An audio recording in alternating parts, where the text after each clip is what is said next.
जगाच्या इतिहासात अनेक कर्तृत्ववान महापुरुष होऊन गेले. त्यांच्या जडणघडणीत त्यांच्या मातेचा, त्यांच्या पत्नीचा मोलाचा वाटा होता. या संपूर्ण इतिहास साक्षी आहे हो. अगदी पाश्चिमात्य जगातील गॉर्गीपासून नेपोलियन बोनापार्टपर्यंत, तर भारतामध्ये गौतम बुद्धापासून डॉक्टर बाबासाहेब आंबेडकरांपर्यंतच्या महापुरुषांचा इतिहास आपल्याला माहीत आहे. त्यांच्या स्त्रियांची नोंद आपल्याला घ्यावी लागते. मात्र आपल्या देशाचा इतिहास अभ्यासताना याची जाणीव होती की या वर्चस्ववादी पुरुषप्रधान संस्कृतीने जाणीवपूर्वक स्त्रियांचं कार्यकर्तृत्व झाकण्याचं काम केलं. त्यांना प्रकाश झोतात येऊ दिलं नाही.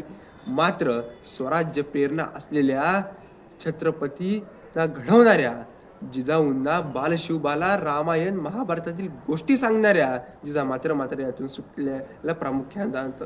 त्यातूनच महाराजांनी प्रेरणा घेतली जाऊन सांगितलेल्या गोष्टीतून.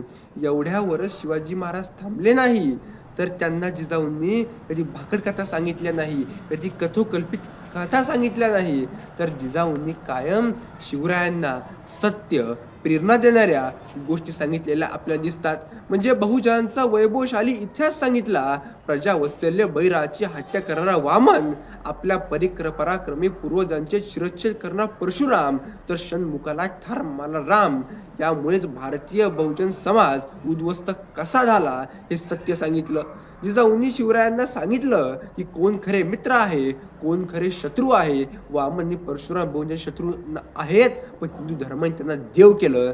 तेव्हा आपल्याला बहुजन समाजाचे स्वराज निर्माण करावं लागेल. याची प्रेरणा त्यांनी दिली. शाहिस्त खान, अफजल खान, दिलेर खान, मिर्झा राशे अशी एकामागून एक संकट चालून आली. प्रत्येक वेळी ह्या मातेनं शिवरायांना खंबीरपणे पाठिंबा दिला. अफजल खानानं प्रतापगडाच्या पायथ्याशी बोलवण्याची योजना की जिजामातांचीच होती. आपल्या मुलाचा मृत्यू डोळ्यासमोर स्पष्टपणे दिसत असताना देखील कुठे न डगमगता निर्भीडपणे त्याला सामोरे जायला सांगणाऱ्या, मुलापेक्षा स्वराज्याला महत्त्व देणाऱ्या, त्या खऱ्या अर्थाने पृथ्वीतलावरील एक आदर्श माता होत्या. त्यांच्यासारखं प्रत्येक आईने बनलं पाहिजे, त्यांच्याकडून प्रेरणा घेतली पाहिजे. हाच आशावाद ठेवूया. धन्यवाद.